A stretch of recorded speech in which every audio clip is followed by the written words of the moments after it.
Carlos Laure del Granado. Él es nefrólogo en el Hospital Obrero número 2 de la Caja Nacional de Salud de Cochabamba, Bolivia, e investigador clínico asociado al Instituto de Investigaciones Biomédicas de la Universidad Mayor de San Simón. Actualmente es el presidente del Comité de Programa de Fellowship de la Sociedad Internacional de Nefrología, miembro del Comité Ejecutivo de CADIGO y codirector del Comité de Lesión Renal Aguda de la Sociedad Latinoamericana de Nefrología e Hipertensión.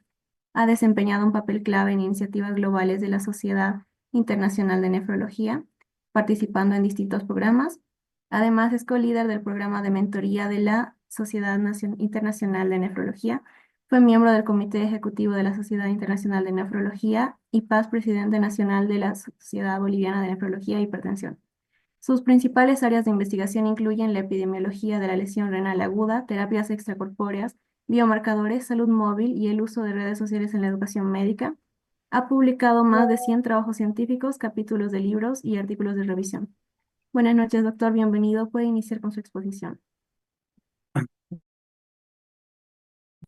Buenas noches. Agradecer a la Sociedad Boliviana de Nefrología, Filial Cochabamba, por la invitación a participar de estas jornadas de actualización. Eh, Voy a hablar sobre enfermedad renal aguda y lo voy a hacer dentro del contexto de las guías CADIGO, ya que bueno, estas se están actualizando. Es un trabajo que se viene realizando desde el 2023 y probablemente van a ser publicadas el 2026. Entonces, primero, ¿qué son las guías de práctica CADIGO? Y eh, la actualización que se está haciendo está enfocada en lesión renal aguda y la enfermedad renal aguda, que es el tema que Recording in progress. vamos a hablar. La misión de CADIGO es creo que se perdió la pantalla o o se puede ver. Se puede ver. Ok. La misión de CADIGO es mejorar los desenlaces de la enfermedad renal en pacientes a nivel global. Y esto se hace a través del desarrollo e implementación de guías de práctica clínica.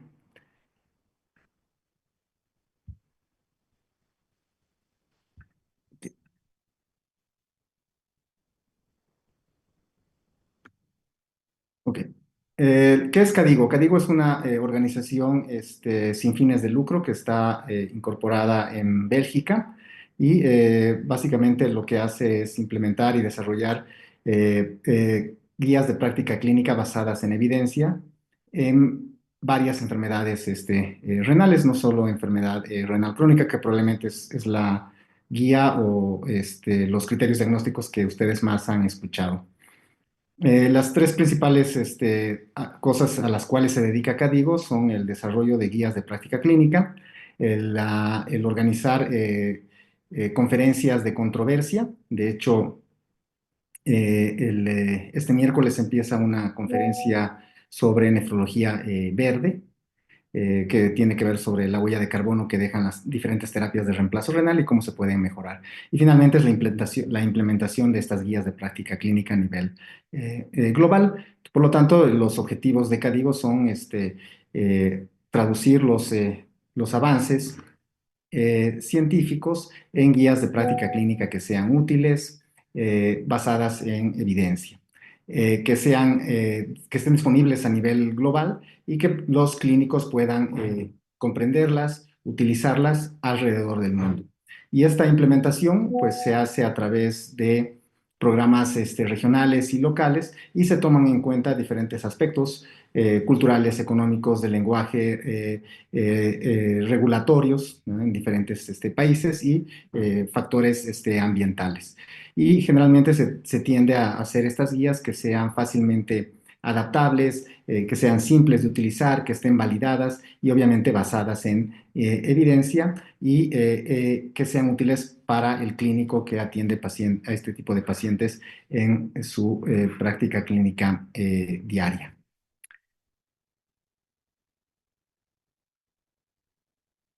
Ahora bien, vamos a hablar de la enfermedad renal aguda y cómo podemos identificarla de manera temprana y sobre todo tratarla adecuadamente. Estos son mis conflictos de interés. Ninguno está en relación a a la mayor parte de las cosas que voy a hablar. Sí he recibido apoyo de Nova Biomedical para hacer algunos de los estudios que ya han sido publicados y que se los voy a presentar a continuación. Entonces, en los siguientes 30 a 35 minutos vamos a ver qué es la lesión renal aguda, la enfermedad renal aguda. Es importante conocer su definición, su clasificación. También es importante conocer la epidemiología global y sobre todo la epidemiología regional, es decir, Latinoamérica. Las diferentes estrategias para evaluar la enfermedad renal aguda, lesión renal aguda, medidas para prevenir la lesión renal aguda o enfermedad renal o enfermedad renal aguda, un tratamiento sistematizado, adecuado, basado en evidencia y con redes de cuidado y finalmente algunos actualidades sobre esta enfermedad y qué cosas debemos enfocarnos sobre todo en cuanto a investigación. Algo que muy importante es que todos conozcamos es la nomenclatura, ¿ya? Y los criterios diagnósticos. Y algo muy importante es saber que la lesión renal aguda, lo que antes se llamaba insuficiencia renal aguda, la enfermedad renal aguda y la enfermedad renal crónica son entidades que están relacionadas y representan un continuo de una enfermedad. ¿No? Entonces aquí pueden ver que un paciente que presenta lesión renal aguda puede evolucionar a enfermedad renal aguda, puede tener una recuperación completa y revertir la lesión renal aguda, puede tener, si evoluciona a enfermedad renal aguda, puede tener recurrencia del episodio de lesión renal aguda, se va a incrementar su riesgo de muerte. Si persiste la enfermedad renal aguda, hay un riesgo muy elevado de que esta progrese a enfermedad renal crónica después de los 90 días, o si esta lesión renal aguda se ha desarrollado sobre una enfermedad renal crónica y progresa a enfermedad renal aguda, pues el riesgo de progresión a enfermedad renal crónica más avanzada o enfermedad renal crónica terminal, pues se va a incrementar de manera importante. Y es importante también saber que si hay un proceso de reparación adaptativo adecuado, pues la lesión renal aguda se va a revertir antes de los 7 días y si hay una reparación mal adaptativa con identificación tardía de la lesión renal aguda sin implementar medidas adecuadas, pues esto va a progresar a enfermedad renal crónica, ¿no? Y los factores de riesgo para esta progresión o esta respuesta mal adaptativa, pues son la frecuencia de episodios de lesión renal aguda, que a veces los pacientes tienen una aguda, la presencia de albuminuria, la edad, el género, enfermedad renal crónica persistente, hipoalbuminemia, hipertensión arterial, falla cardíaca, obesidad y diabetes mellitus. Entonces, aquí tienen la definición y los criterios diagnósticos de estas tres entidades. La lesión renal aguda tiene criterios funcionales y hay algunos criterios estructurales que probablemente se implementen en las nuevas guías, pero por el momento usamos criterios funcionales basados en creatinina sérica y en volumen urinario, ¿no? Entonces, se va a definir lesión renal aguda como todo incremento de la creatinina sérica por encima de la basal, mayor o igual a 50% dentro de 7 días o un incremento mayor o igual a 0,3 miligramos decilitro dentro de las 48 horas. O oliguria, que se define como un volumen urinario menor a 0,5 mililitros kilopeso hora por 6 o más horas. Esto tome en cuenta el periodo que son dentro de 7 días. La enfermedad renal aguda se define después de los 8 días hasta el día 89 y se puede definir de acuerdo a los criterios de lesión renal aguda o si este paciente tiene menos de 60 mililitros minuto de tasa de filtrado glomerular por menos de 3 meses. Y Disculpa, también se doctor, define, no se están viendo sus diapositivas. ¿no se están viendo las diapositivas? No.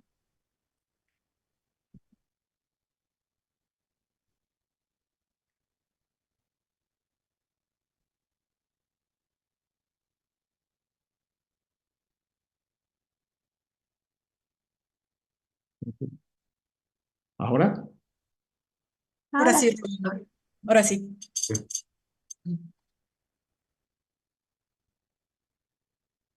Entonces, la enfermedad renal aguda también tiene criterios eh, de daño estructural que son los similares a los de la enfermedad renal aguda, es decir, por ejemplo, hematuria de origen glomerular, albuminuria o proteinuria por encima de 30 miligramos en 24 horas o miligramos sobre gramos si se hace por índice, o proteinuria mayor a 150 miligramos sobre gramo por índice o mayor a 150 miligramos por en 24 horas, ¿no? Finalmente, la enfermedad renal crónica es alteraciones funcionales que duran más de 3 meses, cuando la tasa de filtrado glomerular es menor a 60 mililitros minuto, o se encuentran criterios de daño estructural, por imagen, por biopsia, alteraciones del equilibrio hidroelectrolítico, ácido-base, etcétera, ¿no? Pero eso tienen que permanecer más de 3 meses, o también pueden tener un paciente que tenga más de 60 mililitros minuto, o, pero tenga criterios de daño estructural. ¿Ok? Ahora bien, hablando un poco de la epidemiología, es el estudio inicial del 0 para 25. Fue una revisión sistemática y metaanálisis que se hizo ya publicado hace 10 años en Lancet, donde se puede ver que comparado con países con ingresos económicos altos y con países con ingresos económicos medios, bajos y bajos como el nuestro, o como la mayor parte de los países en Latinoamérica, si nos comparamos con regiones como África o Asia, la cantidad de estudios que se tienen disponibles son muy bajos. Solo 33 estudios disponibles para esta revisión sistemática y metaanálisis. La mayor parte de la información proviene de hospitales de segundo nivel, con un número bajo de pacientes, 7,000 pacientes para ser analizados. Si nos comparamos, por ejemplo, con África, hay 55,000 pacientes que pudieron ser analizados, o con Asia 26,000, ¿no? Casi 4 veces más pacientes disponibles para el análisis. En esta revisión sistemática y metaanálisis se puede ver que la incidencia de lesión renal aguda es de 102 casos por millón de habitantes, una incidencia más baja si nos comparamos con Asia o países con ingresos económicos altos, pero recuerden, la información es también escasa. Generalmente se presenta en hombres, casi un 60%, y la edad promedio es muy similar a lo que sucede en países con ingresos económicos altos. No hay muchos casos pediátricos reportados, y la mortalidad es del 43%. Y van a ver cómo vamos a poder comparar esta mortalidad con algunos datos que se tienen. La recuperación es incompleta en un 3%, y un 7 a 18% de los pacientes pues, va a desarrollar enfermedad renal crónica terminal. El segundo estudio del 0 para 25 fue la fotografía global. Este se hizo un estudio de recolección de datos durante toda una semana en diferentes centros alrededor del mundo, y se comparó lo que sucedía en países con ingresos económicos altos, ingresos económicos medios, y pacientes con ingresos económicos bajos y medios bajos. Entonces, en países como el nuestro, la proporción de lesión renal aguda adquirida en la comunidad es muy importante. El 77% de los casos sucede en la comunidad, y un 23% pues, se sucede o presenta en la emergencia, en terapia intensiva, en hospitalización o en clínicas de consulta externa. Y algo que es muy importante es que las 3 a 5 causas más frecuentes, incluso en países con ingresos económicos altos, son fácilmente identificables y tratables a un bajo costo de manera temprana, siendo la deshidratación, la hipotensión o choque de cualquier tipo, y las infecciones y sepsis las principales causas, por ejemplo, en países como el nuestro. ¿Tenemos datos a nivel regional? Sí, este es un estudio que hicimos con el grupo de trabajo de lesión renal aguda de la Sociedad Latinoamericana de Nefrología e Hipertensión. Es el estudio epidemiológico EPILAT-IRA. Es un estudio observacional, prospectivo, longitudinal, de cohorte, que se desarrolló del 2017 al 2018. El estudio fue publicado en 2021 y se incluyeron a todos pacientes adultos y niños con diagnósticos de lesión renal aguda de acuerdo a las guías CADIGO.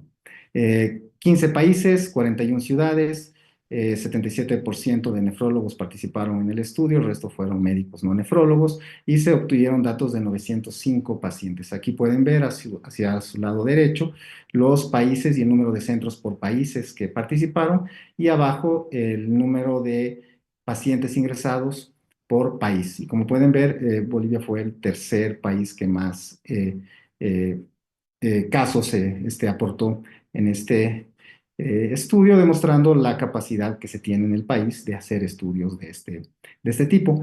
También pueden ver que el ingreso de pacientes por país o el número de centros participantes por país es heterogéneo.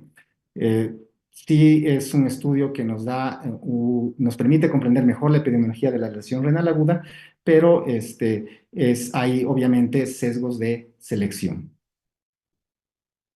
¿Qué es lo que encontramos? Que la lesión renal aguda adquirida en la comunidad es más frecuente, casi el doble de casos si lo comparamos con lesión renal aguda que se desarrolla dentro del hospital. Y nuevamente, las tres principales causas son causas fácilmente identificables, prevenibles y tratables. El color de las flechas indican el amarillo la primera causa, el plateado la segunda y el color bronce la tercera causa.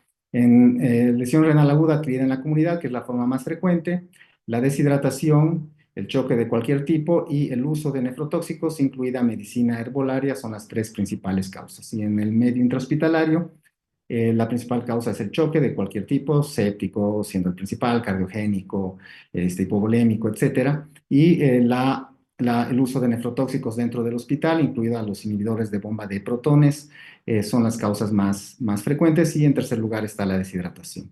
Pueden ver cómo los requerimientos de terapia de reemplazo renal, aún en lesión renal aguda adquirida en la comunidad, son importantes. 22% de los pacientes requerían terapia de reemplazo renal en la adquirida en la comunidad y la hospitalaria, esto se incrementaba un 36%. Y la mortalidad intrahospitalaria fue alta. En la lesión renal aguda adquirida en la comunidad, 20% de los pacientes llegaban a fallecer y en la hospitalaria 43.8%, casi un 50% de los mismos. Por lo tanto, es importante evaluar la lesión renal aguda y hay estrategias para su evaluación. Como pueden ver, este es el modelo conceptual de lesión renal aguda, donde tienen un paciente sin enfermedad renal, con los riñones sanos, y diferentes estadios, ¿no? Hay un estadio subclínico, que se lo ha venido a llamar, donde ustedes tienen marcadores de daño estructural, como albuminuria, ENGAL, KIM1, nefrocheck, etcétera, que son biomarcadores de estrés o de daño estructural. Y recién en este estadio, en el 1, es cuando se eleva la creatinina y empiezan a aparecer los marcadores de daño funcional, que es el deterioro del volumen urinario o la elevación de la creatinina. Pero pueden ver que a medida que vamos progresando en este modelo conceptual de lesión renal aguda, el riesgo de complicaciones, no recuperación, mortalidad e incrementos en los costos de la salud se incrementa exponencialmente. Por lo tanto, es muy importante la prevención primaria y si no hay éxito en esta prevención primaria y no se puede, pues la identificación temprana es sumamente esencial. Entonces, algo muy importante y que nos ayuda a identificar estos pacientes son los scores de riesgo y modelos de riesgo, ¿no? Que nos permite identificar grupos de pacientes que están en alto riesgo antes de que desarrollen lesión renal aguda. Sí es necesario modelos de riesgo que se adapten y estén validados a diferentes poblaciones antes de que sean empleados de manera generalizada. Y es importante incorporar estos scores de riesgo o esta estratificación con un diagnóstico temprano y tomar en cuenta la presentación, el tipo de score de riesgo que se está utilizando y los tests que uno puede tener disponible en ese momento. Les voy a presentar el estudio que hicimos de la iniciativa Cero para 25. Esto es cero muertes prevenibles para el 2025 por lesión renal aguda. Esto fue publicado en 2021 en PLOS Medicine y usamos ese mismo modelo conceptual y probamos si era factible usar ese mismo modelo.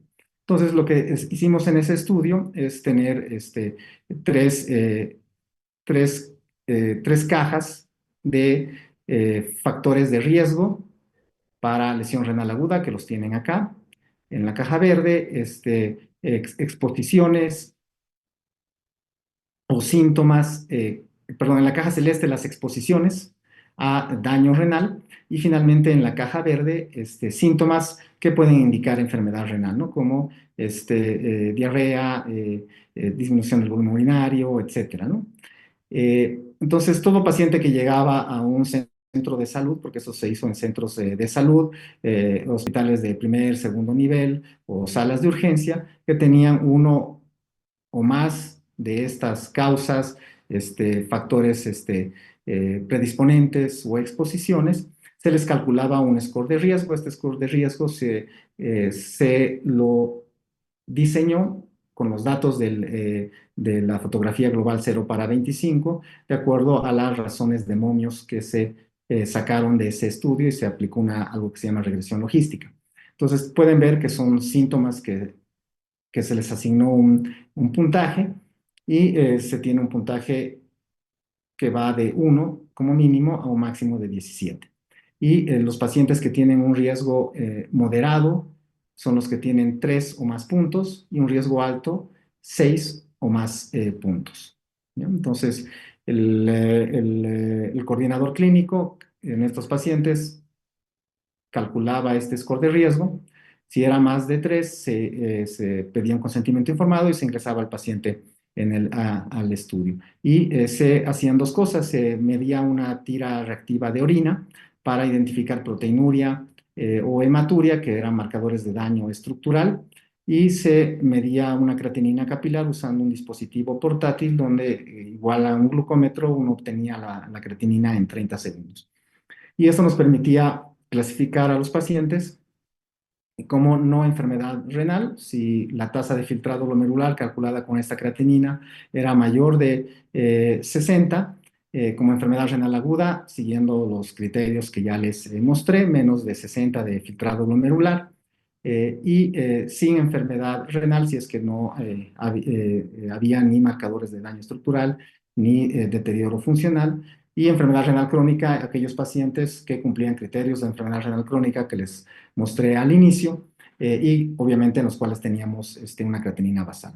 Este estudio tuvo tres fases: una fase de observación que duró 4 meses, donde solo se recabaron datos, no se hizo ninguna maniobra; una fase de educación, que con todo lo que habíamos aprendido en la fase de observación se educó al personal de salud a cómo identificar a pacientes en riesgo, cómo calcular el score de riesgo, a quiénes tomarle estos dos tests, cómo clasificarlos y finalmente qué hacer, ¿no? Una red de cuidado que el protocolo se llamó IRA Stop, y posteriormente una fase de intervención de 6 meses. ¿Qué fue lo que encontramos? Pues se ingresaron poco más de 2,000 pacientes, y la mayor parte de los pacientes que tienen un score de riesgo mayor o igual a 3, ya tienen enfermedad renal aguda, 57%, y se logró identificar 9,3 pacientes como enfermedad renal crónica que previamente no había sido identificado. Y en el periodo de seguimiento de 7 días, porque a todos estos pacientes que ingresaron al estudio se los siguió durante 7 días, midiendo creatinina sérica cada 24 horas en aquellos pacientes hospitalizados, y creatinina se midió a aquellos pacientes que no se hospitalizaron, pero que ingresaron al estudio, se los citaba a las 48 horas y al día 7 para ver si cumplían criterios de lesión renal aguda. Y pueden ver que en este periodo de seguimiento un 30% de los pacientes desarrolló lesión renal aguda, y el riesgo de desarrollo de lesión renal aguda se incrementaba de manera importante si el paciente tenía enfermedad renal aguda, 36,6% versus 14% si no tenía, no tenía enfermedad renal, y el riesgo aumentaba en un 10% en aquellos pacientes que tenían enfermedad renal crónica, ¿no? 46% de riesgo de desarrollar lesión renal aguda en ese periodo de seguimiento. Hay otros modelos que se pueden aplicar dentro del hospital. Este es un modelo que se puede aplicar en la comunidad y es muy útil. Y, por ejemplo, hay otro modelo que es el modelo del equipo de respuesta nefrológica rápida. Este lo describimos en este artículo de revisión publicado el 2023, donde igual siguen un modelo de los que le llaman los Cuatro Fantásticos. Este es del grupo de Claudio Ronco, donde igual se evalúan el escenario clínico, signos y síntomas, laboratorios y finalmente el examen físico, ¿no? Entonces, si tienen dos o más de estos ítems, el paciente es catalogado como en alto riesgo. Y en pacientes de alto riesgo, lo que hace este grupo, porque hay disponibilidad y es un ambiente intrahospitalario, es la medición de biomarcadores. Biomarcadores utilizan el NephroCheck con un punto de corte de 3, y si este es positivo, pues se hace la medición de creatinina, se identifica la lesión renal aguda de manera temprana, se evita la evolución, se busca la causa y se da un plan de seguimiento posterior. Otra cosa que también se está incorporando en muchos sitios es la ecografía en el punto de cuidado del paciente, o POCUS por sus siglas de inglés, y cuando está disponible es parte esencial de la evaluación de la enfermedad renal aguda, lesión renal aguda, pues permite descartar rápidamente hidronefrosis, ver si no hay alteraciones parenquimatosas importantes, ver si no hay datos de enfermedad renal crónica. Recuerden que el tamaño es el indicador más importante de presencia de enfermedad renal crónica o no, la ecogenicidad, el grosor de la corteza, etcétera, ¿no? Y estos ya se pueden hacer evaluaciones más avanzadas para ver problemas de hipovolemia, guiar la reposición de líquidos, como usando el Vexus, el Focus y la ecografía pulmonar. En relación del tratamiento, viendo las causas que son más comunes, pues es muy importante la resuscitación con líquidos y mantener un gasto cardíaco adecuado y una presión de perfusión adecuada. Monitorización hemodinámica, terapia con líquidos y medición de la función renal y el seguimiento renal son cruciales.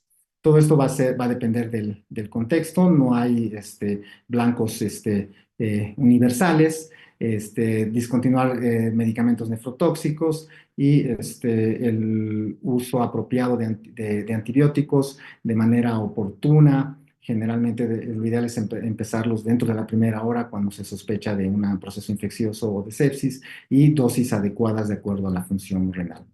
Estas son las redes de cuidado que ya las había mencionado. Este es el protocolo STOP-IRA, que lo adaptamos para nuestro centro de estudio, y es ahora ya de uso universal en la caja nacional.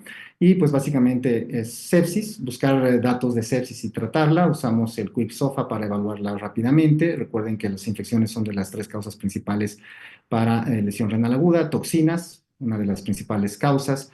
Evitar medicamentos nefrotóxicos, AINES, gentamicina, amikacina, vancomicina, herbolaria, inhibidores de bomba de protones, medios de contraste. Sí se pueden realizar los estudios con cierta precaución si son necesarios, etcétera. Optimizar la volemia, que es la deshidratación, el choque, es de las otras principales causas. Evaluar el estado de volemia es importante. Considerar iniciar soluciones endovenosas. El tipo de solución es importante. No hay una solución universal que se utilice en todos los pacientes. Recuerden, las soluciones son medicamentos y hay soluciones que se pueden usar en diferentes contextos. Y discontinuar medicamentos también es importante. A veces tenemos casos en los cuales el paciente está con una presión sistólica de menos de 100, le preguntan si es hipertenso, qué medicamentos toma, les va a decir que toma losartán y le indican sin evaluar todo este contexto, ¿no? Entonces es muy importante evaluar qué cosas se van a mantener, qué cosas se van a quitar, qué cosas se van a ajustar. Y P de prevenir el daño, identificar la causa, tratar complicaciones, revisar dosis de medicamentos y revisar la cantidad de líquidos administrados. Este, por ejemplo, es la red de cuidado de los institutos de salud en el Reino Unido. Tienen un programa que se llama Piensa en los riñones. Vean cómo utilizan este mismo modelo del 0 para 25, identificando factores de riesgo para lesión renal aguda, ¿no? Como falla cardíaca, lesión renal aguda previa, mayores de 75 años, o eventos que desencadenan lesión renal aguda, como sepsis, toxinas, hipotensión, hipovolemia, cirugía mayor. Entonces, en estos les dicen, en presencia de un factor de riesgo o dos o más factores de desencadenantes, pues activar el protocolo STOP, ¿no? Que es el mismo del 0 para 25, y aquí está desglosado lo que hacen en relación, por ejemplo, del volumen de la optimización del volumen. Utilizan un protocolo que usamos en la Caja Nacional, que es el protocolo ROSE, con bolos pequeños de 250 a 500 que se pasan en 15 o 30 minutos y se evalúa la respuesta y se ve si se va a seguir administrando o no líquido. Recientemente, en un grupo de trabajo de la Sociedad Internacional de Nefrología, con apoyo de la Organización Mundial de la Salud, desarrollamos esta herramienta en línea, que es la herramienta de lesión renal aguda para la identificación temprana, manejo y tratamiento de la misma.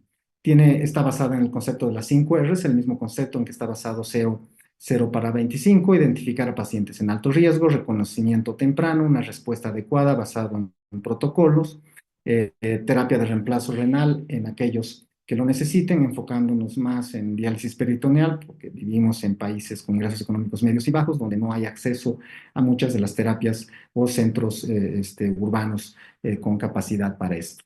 Y rehabilitación es el seguimiento, ¿no? Es importante citar al paciente al mes y a los 3 meses para ver cuál es la evolución de este continuo de lesión renal aguda, enfermedad renal aguda, enfermedad renal crónica.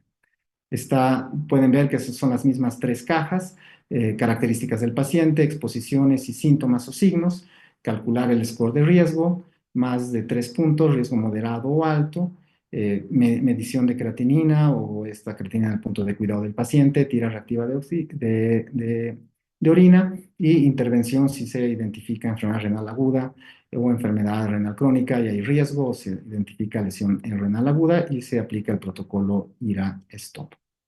¿Funciona todo esto? Sí, estos son los resultados del 0 para 25, que los muestro recién acá. Por ejemplo, esto es comparando la fase de observación con la de intervención.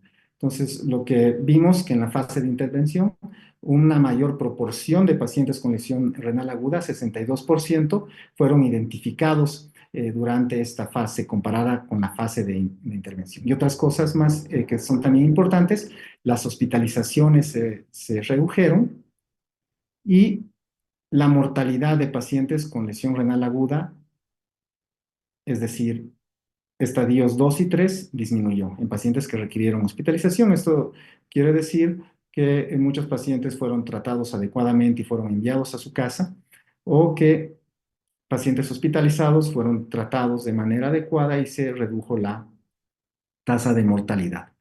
Y hoy, 21 de abril, fue publicado este otro estudio que hicimos, que es un estudio de implementación, que es como la segunda fase del 0 para 25, es el proyecto de la red de cuidado renal, ¿no? Entonces, con este estudio, lo que era un estudio ya de prueba del concepto.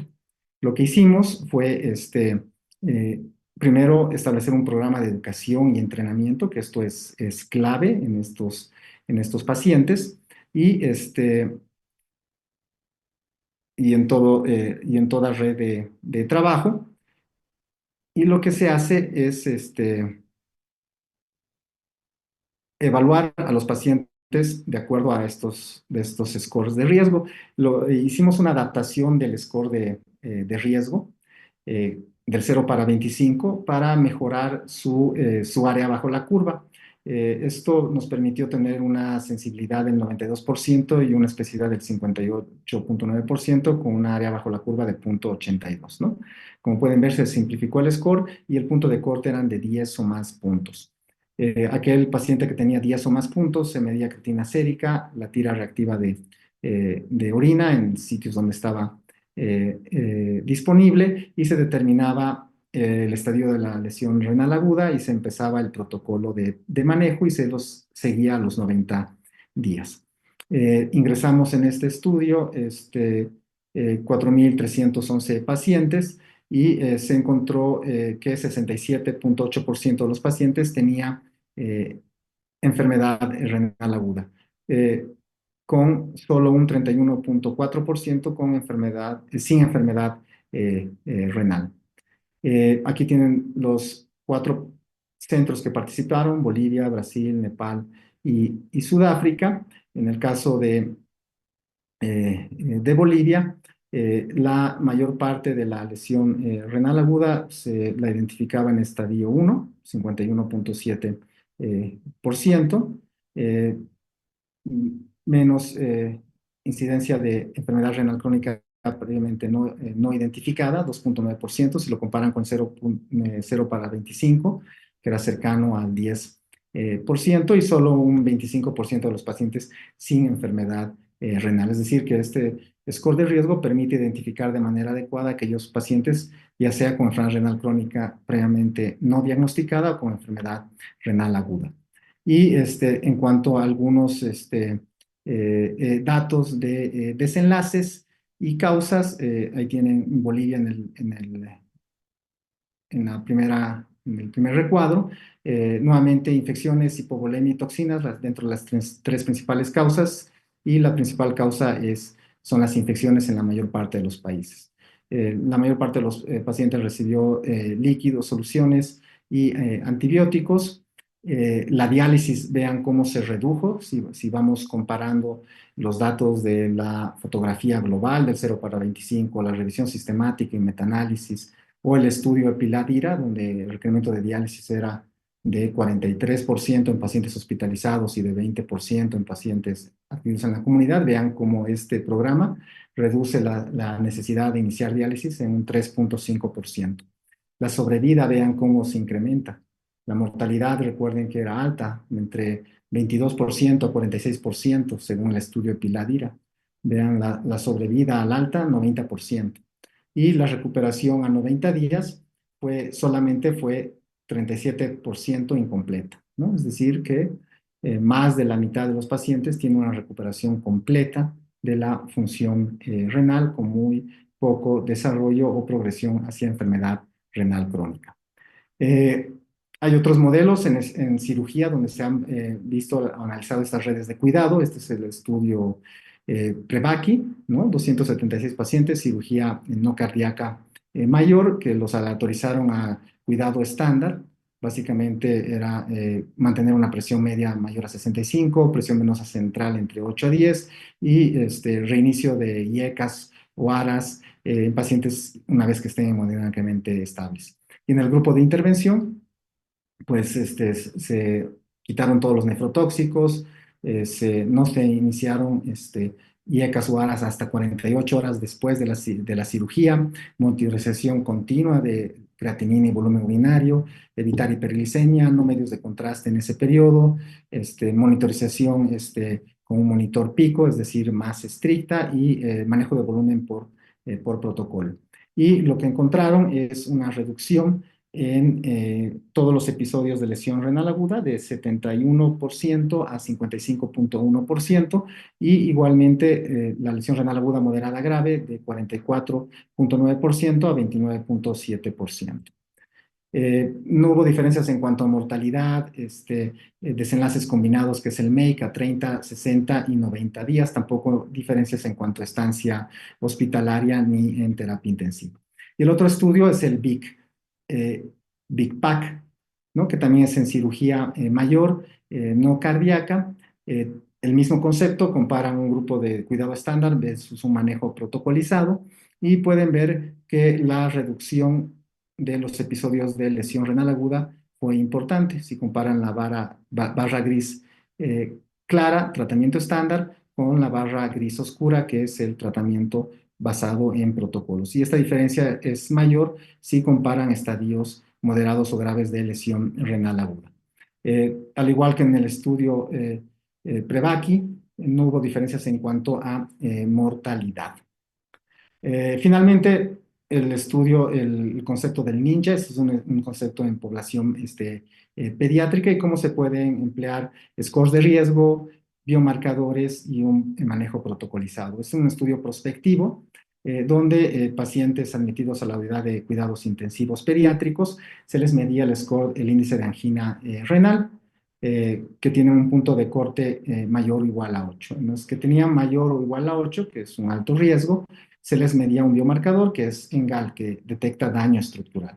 Si estaba más de 500, se hacía una evaluación clínica y se empezaba restricción de líquidos o se empezaba terapia de reemplazo renal de manera temprana para tratar la sobrecarga de volumen, sobre todo si esta estaba mayor al 10 a 15%. Si el ENGAL era menos de 500, pero mayor a 150, se hacía el test de estrés de furosemida, que ojo, no es para ver si el paciente va a responder o no a diuréticos, sino es con el fin de evaluar algo que se conoce como reserva renal. Si respondía y tenía un volumen urinario adecuado, pues continuaba la terapia de estándar, y si no tenía buena respuesta, pues se iniciaba terapia de reemplazo renal. Y pueden ver que en esta población el tiempo de inicio de la terapia de reemplazo renal en el grupo usando este protocolo, en comparación con el periodo previo, tardaba 2 días menos en iniciarse la terapia de reemplazo renal. La acumulación de líquidos fue menor, ¿no? Menos del 15%, ¿no? Saben que la hipervolemia es un factor importante de mortalidad. El tiempo de estancia hospitalaria en terapia fue menor. Se pudo discontinuar antes la terapia de reemplazo renal, y el tiempo de estancia en terapia se redujo en 11 días. Y la tasa de sobrevida fue mayor, con unos ahorros estimados alrededor de 12.500 por paciente tratado.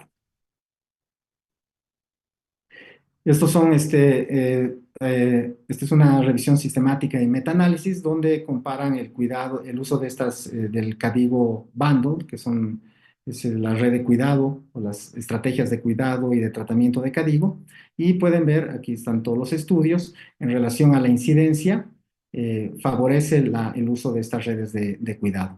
Y el uso de estas redes de cuidado también favorece en cuanto a la gravedad de lesión renal aguda, ¿no? Entonces, el riesgo de reducción es de 16% para el uso de estas redes de cuidado. Finalmente, pues, ¿qué es lo que probablemente se vean en lo de las guías? Es que se van a integrar biomarcadores, probablemente para la estratificación de riesgo y detección más temprana. Se va a atender, como se hace en todo el mundo, a la medicina de precisión, basado en abordajes usando características genéticas o riesgos personalizados de cada paciente. Probablemente se utilice inteligencia artificial y modelos de predicción basados en entrenamiento en computadoras, usando grandes bases de datos, el uso de telemedicina y tecnología portátil o dispositivos portátiles que nos permitan conocer varias variables del paciente en tiempo real. Aún hay brechas en la investigación. No tenemos muchos datos sobre desenlaces a largo plazo de lo que sucede con la lesión renal aguda, porque en muchos lados no hay estas clínicas de lesión renal aguda de seguimiento.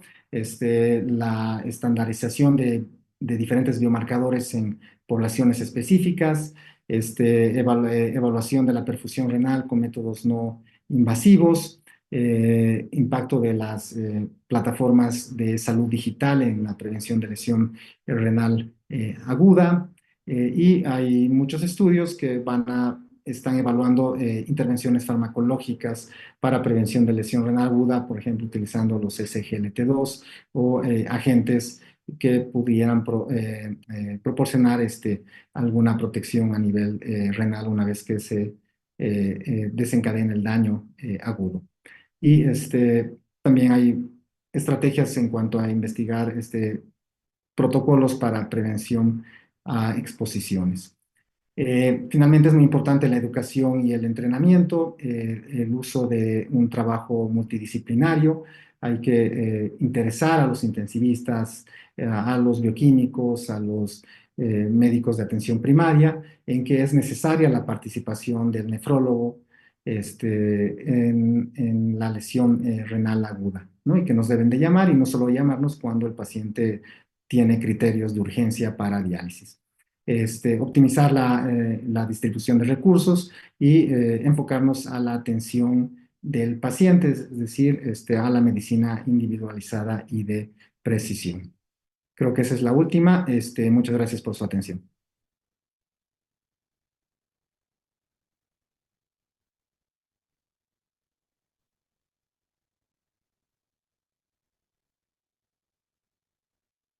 Muchas gracias por la ponencia, doctor. Damos inicio a la sesión de preguntas. Recordarles que pueden mandar sus preguntas al chat de WhatsApp, al chat de Facebook o por la vía de Zoom.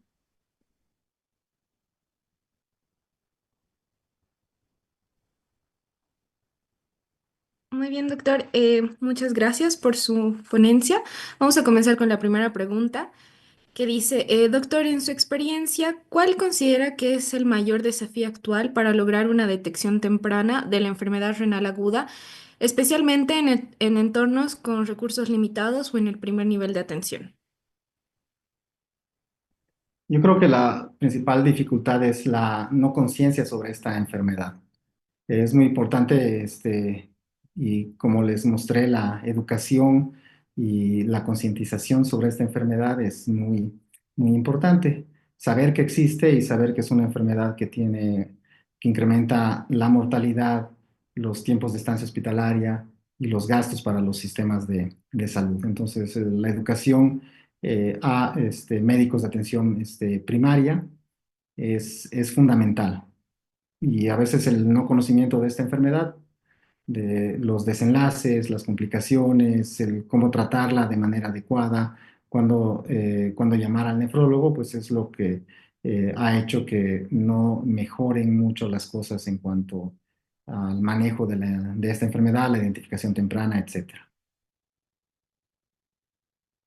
Muchas gracias, doctor. La siguiente pregunta dice, en caso de un paciente con enfermedad renal aguda multifactorial, por ejemplo, un paciente séptico, deshidratado y que además recibe fármacos nefrotóxicos, ¿cómo priorizaría usted el tratamiento inicial y qué medidas consideraría más urgentes o determinantes en estos casos complejos? El manejo se hacen todas las cosas o se corrigen todas las cosas al mismo tiempo.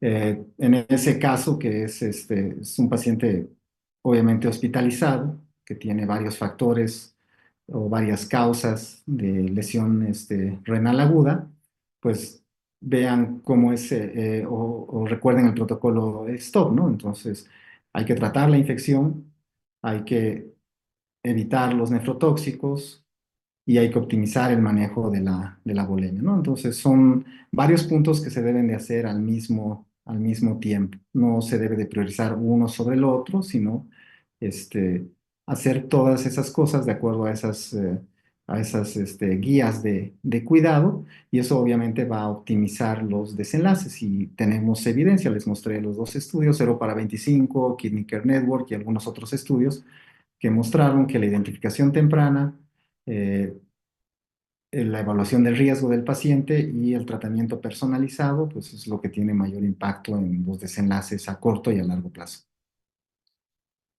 Muchas gracias, doctor. Y finalmente, en un paciente con enfermedad renal aguda que además presente insuficiencia hepática o cardíaca avanzada, ¿cuáles serían las principales consideraciones para el manejo? ¿Cambia algo en cuanto a la reposición de volumen, el uso de diuréticos o la indicación de terapia de reemplazo renal?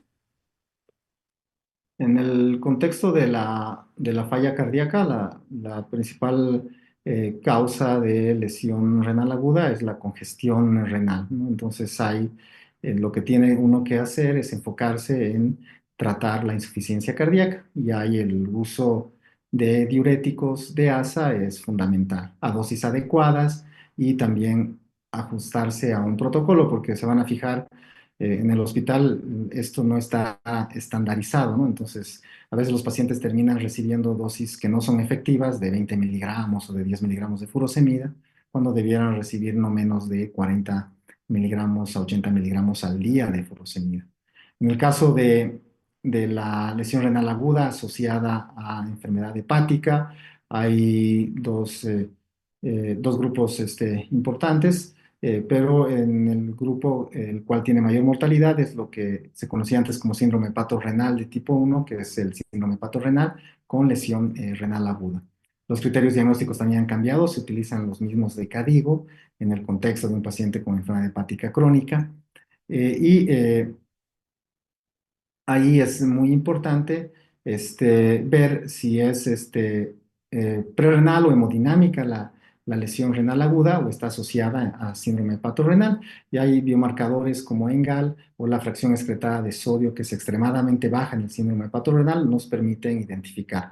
Si es hepatorrenal, pues uno va a tener que usar albúmina en infusión asociada a terlipresina o noradrenalina si no hubiera terlipresina. Entonces, el contexto cambia de acuerdo en esas dos enfermedades. Se puede aplicar el protocolo estandarizado de STOP. Muchos pacientes con síndrome hepatorrenal, una causa es la peritonitis bacteriana espontánea, entonces hay que descartar eso.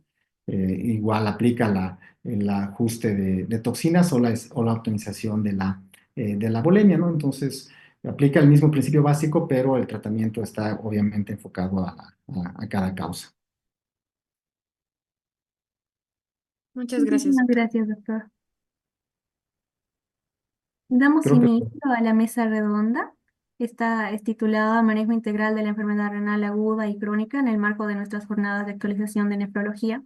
Esta sesión tiene como objetivo abrir un espacio de reflexión clínica, compartir experiencias y generar discusión sobre los retos que enfrentamos en el manejo de pacientes con daño renal. Nos acompañan tres destacados profesionales, la doctora Ana Claros, experta en enfermedad renal crónica, el doctor Rolando Claure, especialista en enfermedad renal aguda, y la doctora Alexandra Guzmán, enfocada en trastornos hidroelectrolíticos. Cada uno expondrá una idea central desde su área de experiencia y luego pasaremos a un debate guiado y, si el tiempo lo permite, a preguntas del público. Muy bien, comenzamos con el tema de enfermedad renal crónica, en el que tenemos las siguientes preguntas. En cuanto a la nefroprotección en la enfermedad renal crónica, cuando esta enfermedad avanza, ¿es aconsejable suspender los inhibidores de la enzima de la IECA o de los ARA2? Doctora, tiene la palabra. Sí, buenas noches, muchas gracias. No es aconsejable, lo habíamos hablado anteriormente. Tanto los IECA como los ARA2 son fármacos que han sido consolidados como el pilar del tratamiento nefroprotector en la enfermedad renal crónica, ¿no? Y hay muchos estudios que han demostrado que disminuyen la albuminuria y retrasan la progresión de la enfermedad renal crónica, tanto en pacientes diabéticos como no diabéticos. Además de que también están demostrados sus beneficios a nivel cardiovascular, ¿no? Más allá del control de la presión arterial. Entonces, no es aconsejable suspenderlos. Salvo la caída inicial de la tasa de filtrado glomerular sea superior al 30% de la tasa inicial. Y obviamente, como también lo había dicho anteriormente, no es que suspendemos directamente. Bueno, se suspenderá si hay esta caída del 30% en la tasa de filtrado glomerular, pero vamos a investigar si no existiera otra causa de hipoperfusión renal. Y de ser así, de existir una causa, pues hay que corregirla y una vez corregida se reinstaura el tratamiento. Las CADIGO precisamente tienen un algoritmo para el inicio de IECA y ARA2 o ARA2. Hay que saber que el uso de ambos está contraindicado, ¿no? De ambos juntos, el doble bloqueo, como se dice, según un estudio on target, que fue el más grande. Y pues hay que ir monitorizando, ¿no? Si estamos con pacientes con enfermedad renal crónica están en tratamiento con IECA o ARA2, pues hay que monitorizar la creatinina y el potasio principalmente dentro de las 2 a 4 semanas de iniciado el tratamiento del cambio de la dosis, ¿no? Si el potasio es normal, pues se aumenta la dosis de IECA o ARA2 a dosis máxima tolerada por el paciente. Si hay una hipercalemia, pues vamos a revisar que no hayan otras drogas que estén produciendo esa hipercalemia, se le indicará al paciente una dieta pobre en potasio y pues hay que empezar a considerar diuréticos, bicarbonato, resines de intercambio. Ahora, si la creatinina aumenta en un 30%, hay que también revisar, como dijimos anteriormente, otras causas de lesión renal aguda, otras causas probables, si es que el paciente está depresionado de volumen, si está deshidratado, que lo mencionó anteriormente Rolando, corregir todas esas causas y revisar si hay otras drogas, ¿no?, que puedan estar produciendo daño renal. Y bueno, de ser así, si no se encuentran otras causas, pues sí se reduce o se suspende las dosis de IECA o ARA-12, a cual sea de los dos fármacos que el paciente tiene, pero no está indicado suspender, salvo todas estas situaciones que acabo de explicar. Se ve muy comúnmente que en pacientes que con una nefropatía o con una enfermedad renal por diabetes y se suspenden estos fármacos, pues vuelve la proteinuria, que es el mecanismo principal de daño renal, como vimos en la fisiopatología de enfermedad renal crónica, ¿no? Entonces, muchos otros especialistas les tienen miedo a los IECA y ARA2 y es muy común que vuelvan a la consulta nuestra después de haber consultado con otro especialista en la que se les suspendió o IECA o ARA2 o diuréticos y el paciente vuelve nuevamente con una proteinuria que ya se había logrado controlar con los IECA o ARA2. Entonces, esa es la respuesta. Muchas gracias, doctora. La siguiente pregunta, en relación a los inhibidores de los cotransportadores de sodio glucosa tipo 2, ¿están indicados en todos los pacientes con enfermedad renal crónica y en qué momento se recomienda suspenderlos? Y hoy en día sí están indicados en todos los pacientes con enfermedad renal crónica, más si tienen diabetes o albuminuria mayor a 200 miligramos gramo, sí, la respuesta es afirmativa. Está contraindicado únicamente iniciar cuando la tasa de filtrado glomerular es menor a 20 mililitros minuto. Y no hace falta suspenderlos hasta que el paciente llegue a alguna terapia de reemplazo renal, ya sea diálisis o trasplante renal. No existe un consenso sobre qué nivel de caída inicial del filtrado glomerular se toma en cuenta para indicar su suspensión, eh, pero sí se adoptan las mismas medidas que conocía Callara 2, ¿no? Suspender el tratamiento si la caída inicial fue mayor al 30%, obviamente también lo mismo que en Callara 2, investigar otras causas, corregirlas si es que las hubieran y se vuelve a reinstaurar el tratamiento con ICGL2. Bueno, continuamos con la tercera pregunta que nos dice, ¿existe la enfermedad renal diabética no proteinúrica? Y si es así, ¿cuál sería su fisiopatología en ausencia de proteinuria? Sí, efectivamente, muy buena pregunta. Efectivamente existe un fenotipo de enfermedad renal diabética no albuminúrica, que hay muchos estudios en la última década, básicamente, que representan aproximadamente un 20% de pacientes con diabetes tipo 1 y un porcentaje mayor, casi 40-45% en pacientes con diabetes tipo 2.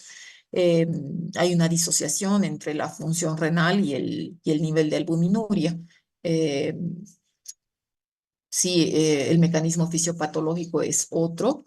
eh, se han encontrado en los hallazgos histológicos otras características de daño y se sugiere que si bien la fisiopatología no ha sido del todo esclarecida hasta la fecha, se sugieren como factores fisiopatológicos asociados a la enfermedad renal diabética de fenotipo no proteinúrico, no albuminúrico, una senescencia, un envejecimiento más temprano del riñón diabético, hay mayor fibrosis intersticial, hay macroangiopatía con isquemia vascular, hay un engrosamiento de la membrana basal capilar, expansión mesangial. Entonces, Hay otras características también que demostraron que el colágeno tipo 4 está aumentado en el intersticio.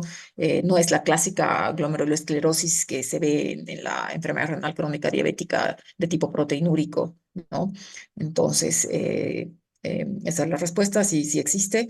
Esas son las características fisiopatológicas y también se piensa o se ha demostrado que el pronóstico es ligeramente mejor, más benigno en cuanto a progresión y mortalidad cardiovascular que en relación a la enfermedad renal crónica diabética proteinúrica. Bueno, continuamos, doctora, con las preguntas. ¿Podría comentarnos más sobre la cistatina C y por qué considera que no es tan conocida en nuestro medio? Sí, claro que sí. La cistatina C es una proteína de bajo peso molecular que tiene una amplia distribución tisular y que es otro biomarcador de función renal que es más sensible que la creatinina porque se detecta de forma precoz en alteraciones de la función renal. eh, es decir, aumenta antes que la creatinina, entre 24 a 48 horas, mucho antes que la creatinina. eh, es más fiable en pacientes ancianos, diabéticos, niños. Al parecer aporta una mejor información que la creatinina. Es por esto que su sensibilidad diagnóstica es mayor. Sin embargo, como dije en la charla, sí hay algunas condiciones o algunos factores que alteran sus valores normales en el suero. Eh, es poco conocida en nuestro medio porque es cara, no solo en nuestro medio, en Bolivia, sino en toda Latinoamérica. Una creatinina vale alrededor de 20, 25 bolivianos y una cistatina C vale 35, 40 bolivianos. Entonces es una prueba más cara. Em, no, en el sector público no tenemos, desconozco si en las cajas de salud, pero sí se cuenta con ella de manera en el sector privado, ¿no? Pero no, no, lamentablemente no la tenemos disponible en el sector público. Hay muchos estudios sí que la relacionan a la lesión renal aguda, es un factor, un biomarcador importante en la detección temprana de lesión renal aguda en pacientes críticos. Entonces, esa sería la respuesta. No, no la disponemos, lamentablemente, así fácilmente. No, doctora, finalmente, ¿cuál de las terapias de reemplazo renal considera usted que es más aconsejable actualmente? Em, Ay, perdón, siempre me olvido prender la cámara, pensé que estaba encendida. Mm, Más aconsejables y va a depender mucho del paciente, ¿no? Em, las terapias de reemplazo renal no es que una es mejor que la otra, todas deberían ser complementarias, secuenciales a lo largo de la vida del paciente con enfermedad renal crónica en estadio 5. La decisión o la elección de la modalidad dialítica va a estar siempre en base a las características individuales de cada paciente, al grupo familiar, a si hay contención familiar o no, a la experiencia del equipo profesional tratante. mm, no es que haya una mejora, ¿no? Y obviamente a lo largo del- de las etapas de la vida del paciente con enfermedad renal crónica, probablemente sí una sea de mayor beneficio para el paciente, ¿no? Tal como la diálisis peritoneal, es bueno iniciar con esta modalidad. En muchos otros países se inicia con diálisis peritoneal eh, para evitar o para preservar el capital venoso, el capital vascular en los pacientes, las comorbilidades cardiovasculares y demás. Eh, Después, bueno, el trasplante renal obviamente es una de las modalidades estrellas, pero es una respuesta un poco amplia, ¿no? No es que exista una más o menos aconsejable, es que todas son complementarias y que deberían, eh, eh, como te digo, elegirse secuencialmente en la vida de un paciente con enfermedad renal crónica y requerimiento de terapia de reemplazo renal, ¿no? Muchísimas gracias, doctora, por todas estas aclaraciones. Nos han servido muchísimo. De nada. Muchas gracias a ustedes por la colaboración. Bueno, vamos a continuar con las preguntas para el tema de trastornos hidroelectrolíticos. Las siguientes preguntas están enfocadas en escenarios clínicos frecuentes pero complejos. La primera pregunta es, ¿cuáles son las principales causas de una hiponatremia hipotónica normovolémica? Doctora, le escuchamos. Sí, buenas noches. Las causas de una hiponatremia y hipotónica normovolémica se pueden deber normalmente al hipotiroidismo, a pacientes que tienen un síndrome de secreción inadecuada de ADH. eh, Esas serían las causas más frecuentes. Dentro de estas, bueno, la secreción inadecuada de ADH eh, se debe hacer el diagnóstico diferencial primero con un hipotiroidismo y con el hiperaldosteronismo, ¿no? Si haces el diagnóstico diferencial y ninguna de las dos está causando la hiponatremia hipotónica euvolémica, significa que el paciente puede tener un CIJAT. Y normalmente se ve un síndrome de secreción inadecuada de ADH en pacientes que tienen cánceres. Es como lo más frecuente ver en este tipo de pacientes. Bueno, continuamos con la siguiente pregunta que nos dice, respecto al tratamiento de la hiponatremia aguda sintomática con valores de sodio menores a 120, ¿hasta cuántos miliequivalentes se recomienda corregir en 24 horas y qué riesgos implica sobrecorregir? Nosotros, como yo les había dicho, no podemos hacer una corrección muy rápida del sodio ni superar los 10 a 12 miliequivalentes en 24 horas por el riesgo de producir una mielinolisis central pontina, que es un cuadro que a veces llega a ser irreversible y nos complica aún más al paciente que nuestro cuadro de una hiponatremia.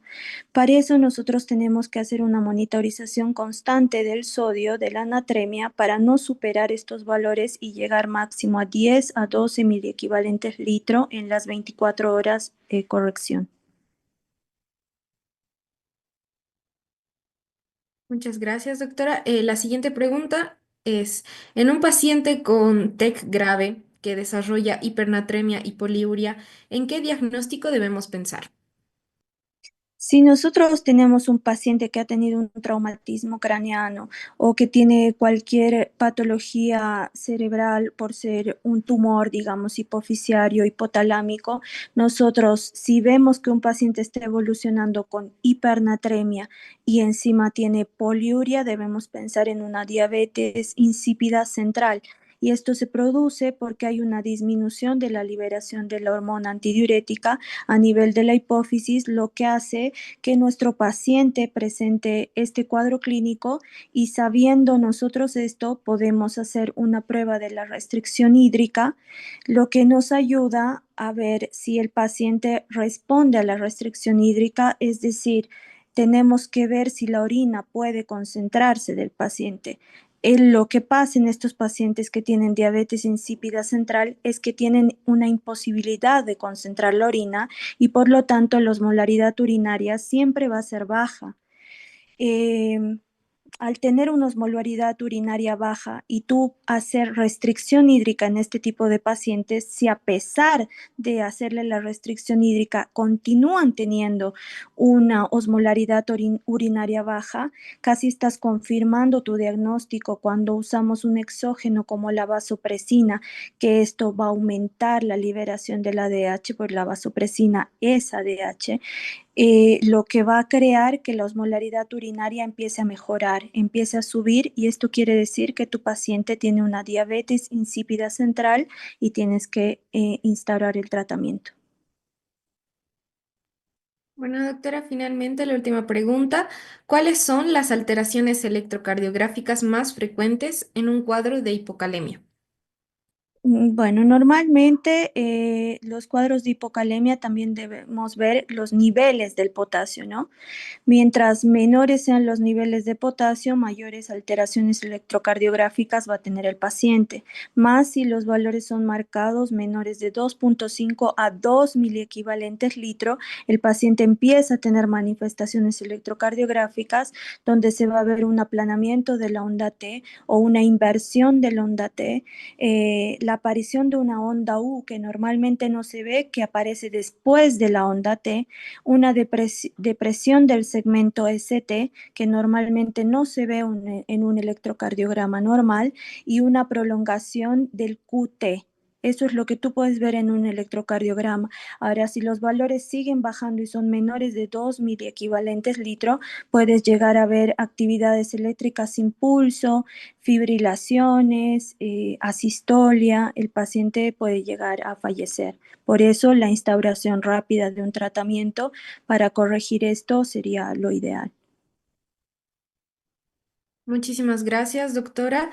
Han sido bastante beneficiosos los conocimientos que está compartiendo con nosotros el día de hoy.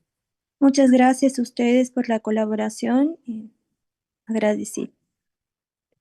Bien, pasamos ahora con el tema de enfermedad renal aguda y algunos de los retos actuales de su manejo. La primera pregunta es, ¿cuál considera usted que es el mayor desafío actual para lograr una detección temprana de la enfermedad renal aguda en entornos con recursos limitados, doctor?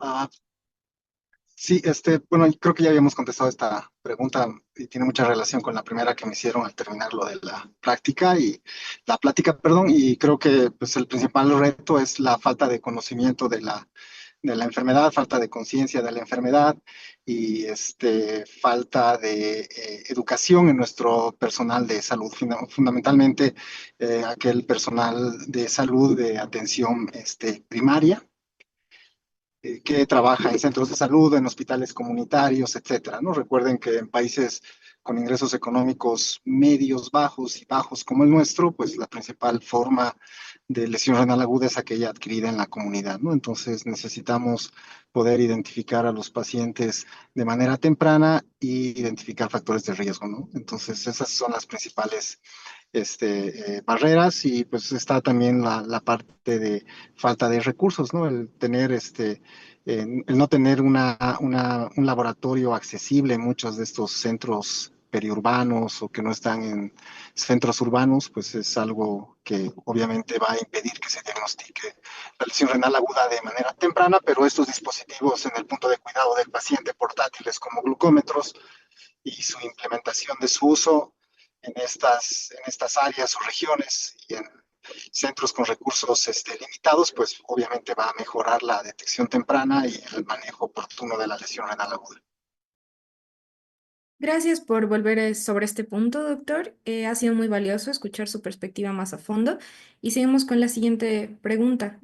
¿Qué rol juegan los biomarcadores en la práctica clínica diaria para el diagnóstico y pronóstico de enfermedad renal aguda y cuáles considera los más prometedores actualmente? Es una excelente pregunta. Yo creo que los biomarcadores juegan un rol fundamental, sobre todo en la detección temprana de la lesión renal aguda.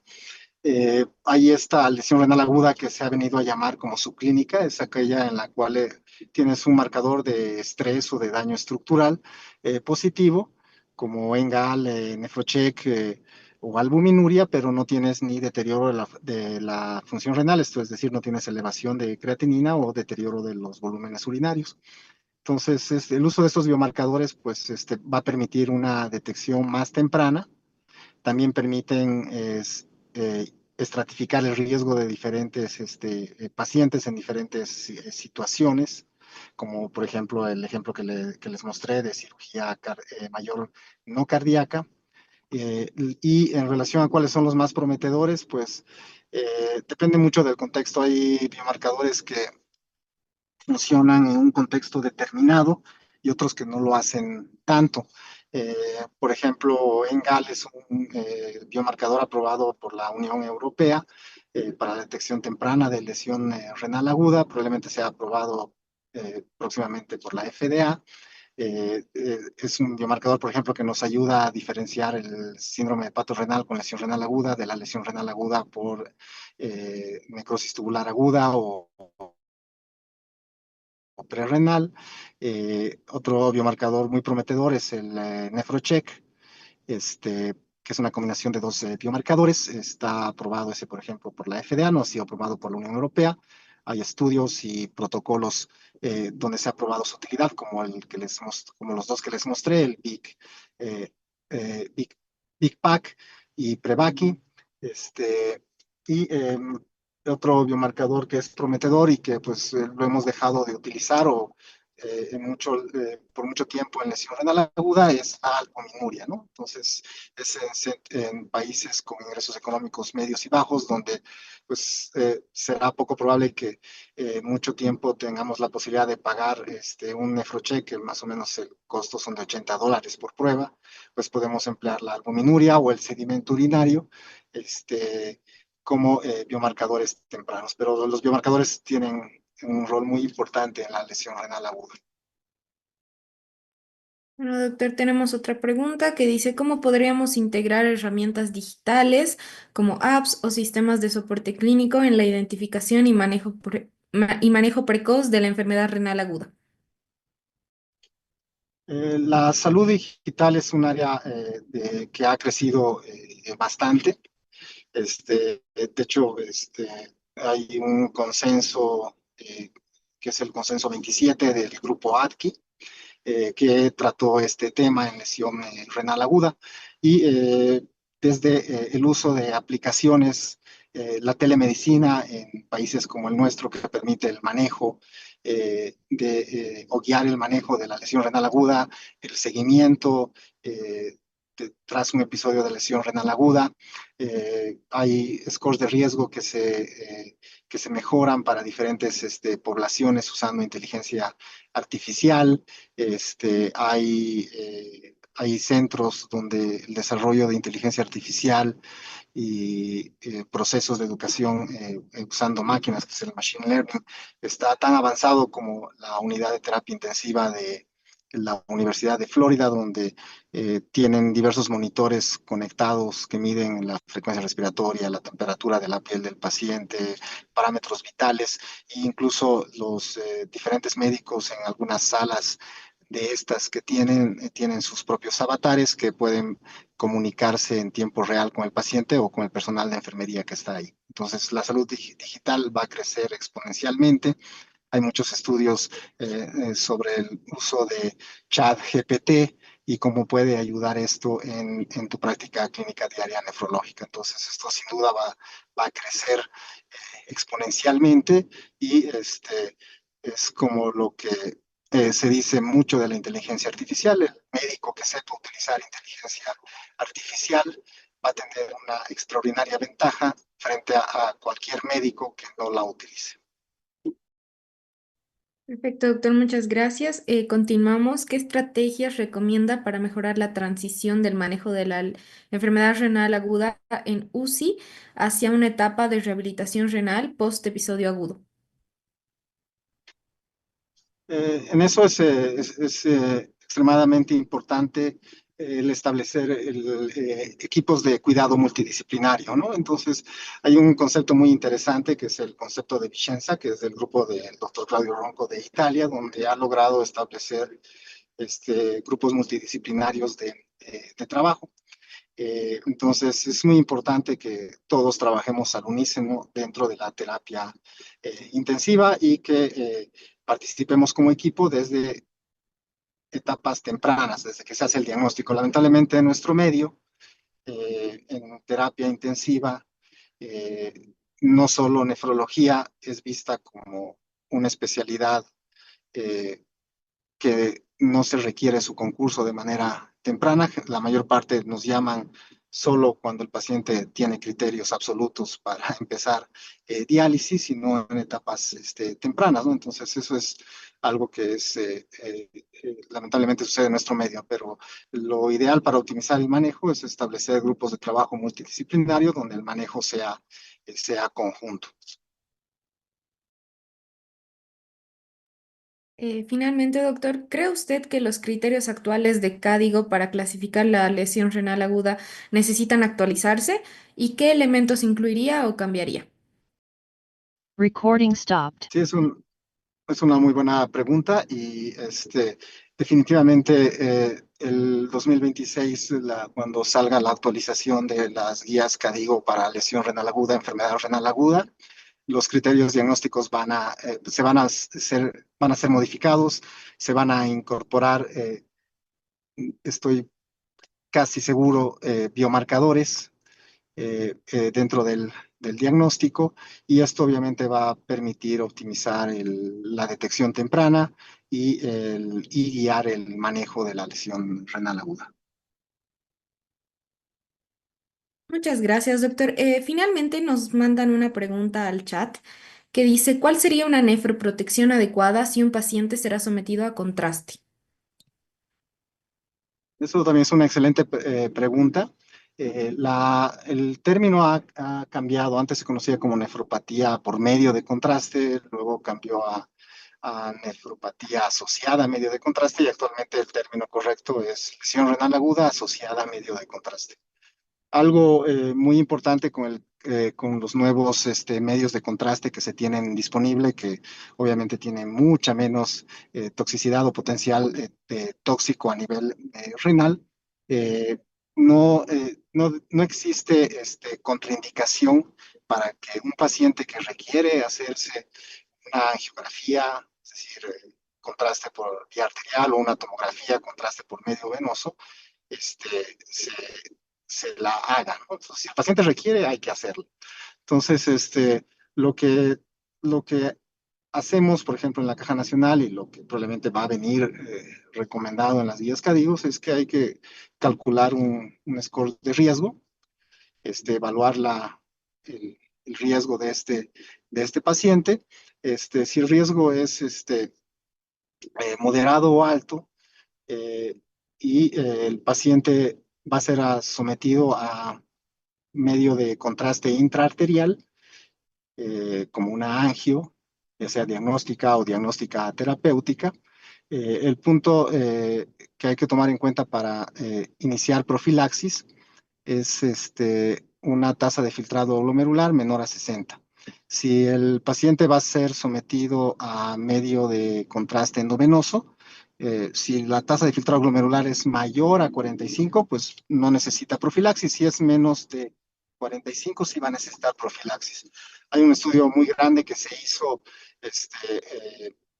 eh, hace algunos años atrás para ver cuál era la estrategia mejor. Se comparó solución fisiológica con solución con bicarbonato, y cada una de esas soluciones con o sin el uso de N-acetilcisteína, y ninguna de los 4 brazos mostró ventajas sobre el uso combinado de N-acetilcisteína o no, o el tipo de solución. Lo que yo hago es personalizar la terapia, ¿no? Lo que sí está recomendado es hacer la profilaxis con soluciones cristaloides.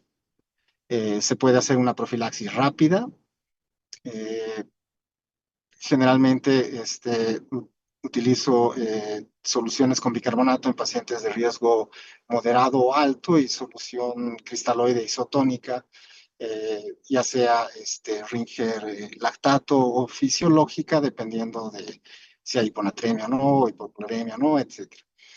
Eh, Se puede hacer una preparación rápida con 3 mililitros por kilogramo de peso, que se administra 60 minutos antes del medio de contraste, y luego se deja la misma solución a 1 mililitro por kilogramo de peso por hora por 6 horas más. Ese es el protocolo que generalmente yo utilizo, y en pacientes con riesgo bajo se utilizó hidratación oral. Hay algunos estudios que están en marcha sobre el uso de hidratación oral o no como profilaxis para la lesión renal aguda asociada a medio de contraste. Pero lo que sí nos debe de quedar claro es que no se debe de contraindicar ningún estudio que requiera medio de contraste en un paciente que sí lo necesita. Eso no debe de haber ninguna contraindicación. Y otra cosa que lamentablemente a veces los médicos imagenólogos aún piensan es que pues un paciente que está en diálisis tiene que dializarse inmediatamente después de recibir el medio de contraste, lo cual no tiene lógica, ¿no? Entonces, un paciente que está en diálisis o que va a recibir este medio de contraste, pues no necesita ni dializarse ni antes ni después del medio de contraste, puede seguir su esquema habitual de diálisis. Bueno, muchas gracias, doctor, por su aclaración. Ha sido muy clara y útil para comprender mejor el tema.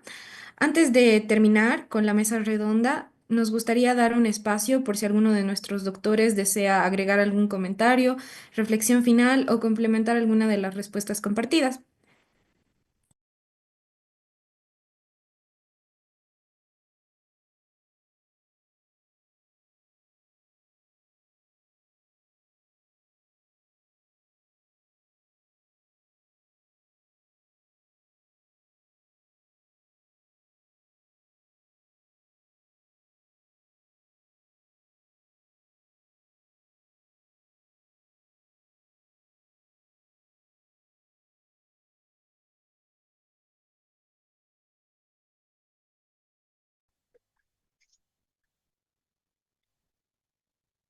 No, por mi parte, no, ninguna.